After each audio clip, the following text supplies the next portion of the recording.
اللہ ہی اللہ۔ Australia کے کسی چڑیا گھر میں ایک کینگرو بند تھا۔ یہ کینگرو روز پنجرے کی دیوار پلانگ کر باہر آ جاتا تھا۔ انتظامیہ نے اسے محصور رکھنے کے لیے پنجرے کی دیواریں اونچی کرنا شروع کر دیں۔ پہلے دن دیوار 5 فٹ اونچی کی گئی، لیکن کینگرو پنجرے سے باہر آ گیا۔ اگلے دن دیوار مزید 5 فٹ اونچی کر دی گئی، کینگرو پھر باہر آ گیا۔ اس کے بعد انتظامیہ روز دیوار اونچی کرتی، لیکن کینگرو اس کے باوجود باہر ہوتا۔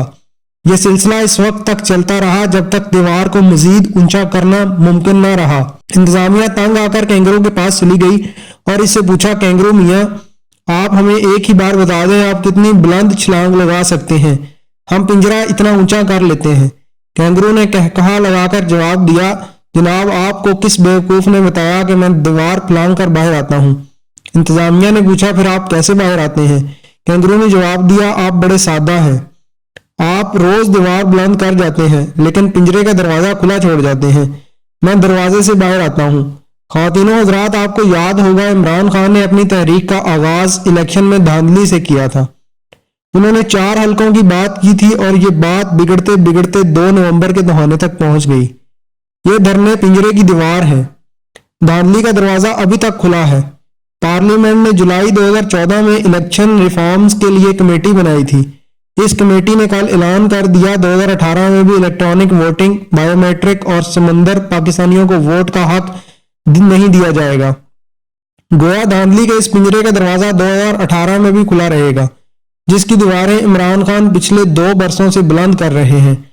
لہٰذا اس تحریک، سڑکوں کی مارا ماری اور دھرنوں کا ٹیکنیکلی کوئی فائدہ نہیں ہوگا۔ دھاندلی کا کینگرو دیواروں کی بلندی کے باوجود 2018 میں بھی پنجرے سے باہر ہوگا۔ چنانچہ پھر ہم نے کیا کمایا، کیا کھایا؟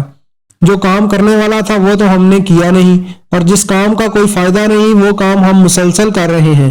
کیوں؟ اس نالائکی اور سستی کا جواب کون دے گا؟ ہمارے لیڈروں کا ایشو ناظرین بہت دلچسپ ہے۔ عمران خان ہمیشہ جلدی کر جاتے ہیں، میاں نواز شریف دیر کر جاتے ہیں، اور آصف زرداری کچھ کرتے ہی نہیں۔ ان تینوں کی شخصیات کا ایک دوسرا پہلو بھی ہے۔ میاں نواز شریف سنتے نہیں ہیں، عمران خان مانتے نہیں ہیں، اور آصف علی زرداری ہلتے نہیں ہیں۔ چنانچہ پھر ملک کیسے چلے گا؟ ریفارمز کیسے ہوں گی؟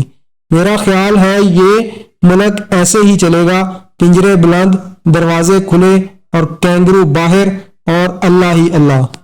اگر آپ نے ہمارے چینل کو ابھی تک سبسکرائب نہیں کیا تو آپ سے گزارش ہے ہمارے چینل کو ابھی سبسکرائب کر لیں اور ساتھ بیل کے بٹن کو بھی کلک کر لیں تاکہ ہماری نئی آنے والی ویڈیوز آپ تک ٹائم سے پہنچ سکیں۔